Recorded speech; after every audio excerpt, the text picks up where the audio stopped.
And then meanwhile, in terms of the war in Ukraine, I mean, I've been warning about this for 2.5 years, how dangerous the situation was. And that's why we should have availed ourselves of every diplomatic opportunity to make peace. And we now know, because there's been such universal reporting, that in Istanbul, in the first month of the Ukraine war, there was an opportunity to make a deal with Russia where Ukraine would get all of its territory back. It's just that Ukraine would have to agree not to be part of NATO, would have to agree to be neutral and not part of the Western military bloc that was so threatening to Russia. The Biden administration refused to make that deal. They sent in Boris Johnson to scuttle it. They threw cold water on it. They blocked it. They told Zelensky, we'll give you all the weapons you need to fight Russia. Zelensky believed in that. It has not worked out that way. Ukraine is getting destroyed. It's very hard to get honest reporting on this from the mainstream media, but the sources I've read suggest that the Ukrainians are losing about 30,000 troops per month. And that's just KIA. I don't even think that's wounded. That on a bad day, they're suffering 1,200 casualties. It's more than even during that failed counteroffensive last summer that Ukraine had. During that time, they were losing about 20,000 troops a month.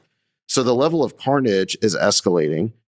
Russia has more of everything, more weapons, more firepower, air superiority, and they are destroying Ukraine. And it's very clear, I think, that Ukraine, it could be in the next month, it could be in the next 2 months, it could be in the next 6 months, I think they're eventually going to collapse. They're getting close to being combat incapable. And in a way, that poses the biggest danger, because the closer Ukraine gets to collapse, the more the West is going to be tempted to intervene directly in order to save them. And that is what Zelensky was here in the US doing over the past week, is arguing for direct involvement by America in the Ukraine war to save him. How did he propose this? He said, we want to be directly admitted to NATO immediately.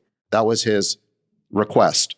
And he called this the victory plan. So in other words, his plan for victory is to get America involved in the war and fighting it for him. But that is the only chance Ukraine has. And it is possible that the Biden-Harris administration will agree to do that, or at least agree to some significant escalation. So far, I think Biden, to his credit, has resisted another Zelensky demand, which is the ability to use America's long-range missiles and British long-range missiles, the Storm Shadows, against Russian cities. That is what Zelensky is asking for. If Zelensky wants a major escalation of the war, because that is the only thing that's going to save him, save his side, and maybe even his neck personally.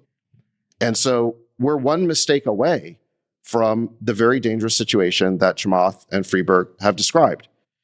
If a President Biden, who is basically senile, or a President Harris agree to one of these Zelensky requests, we could very easily find ourselves in a direct war with the Russians. The waltz into World War III is what it should be called. And the reason why this could happen is because we don't have a fair media that's fairly reported anything about this war. I mean, Trump is on the campaign trail making, I think, very valid points about this war, that the Ukrainian cause is doomed and that we should be seeking a peace deal and a settlement before this can spiral into World War III. That is fundamentally correct. But the media portrays that as being pro-Russian and pro-Putin. And if you say that you want peace, you are basically on the take from Putin and Russia. That is what the media has told the American public for 3 years. The definition of liberalism has always been being completely against war of any kind and being completely in favor of free speech of all kinds. That's what being a liberal means. We've lost the script. And I think that people need to understand that this is the one issue where if we get it wrong, literally nothing else matters. And we are sleepwalking and tiptoeing into a potential massive world war. Jeffrey Sachs said it perfectly. You don't get a second chance in the nuclear age. All it takes is one big mistake. You do not get a second chance. And for me, I have become a single issue voter. This is the only issue to me that matters. We can sort everything else out. We can figure it all out. We can find common ground and reason. Should taxes go up? Should taxes go down?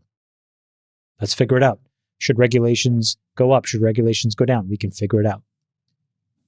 But we are fighting a potential nuclear threat on 3 fronts. How have we allowed this to happen?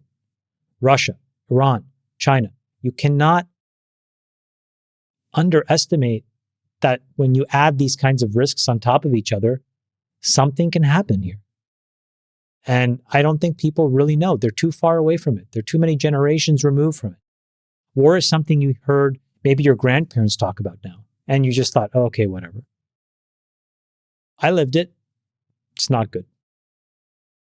Chamath, you're right. I mean, during the Cuban Missile Crisis, all of America was huddled around their TV sets, worried about what would happen. There is no similar concern in this day and age about the escalatory wars that are happening. There's a little bit of concern, I think, about what's happening in the Middle East. There's virtually no concern about what's happening in Ukraine because people think it can't affect them, but it can.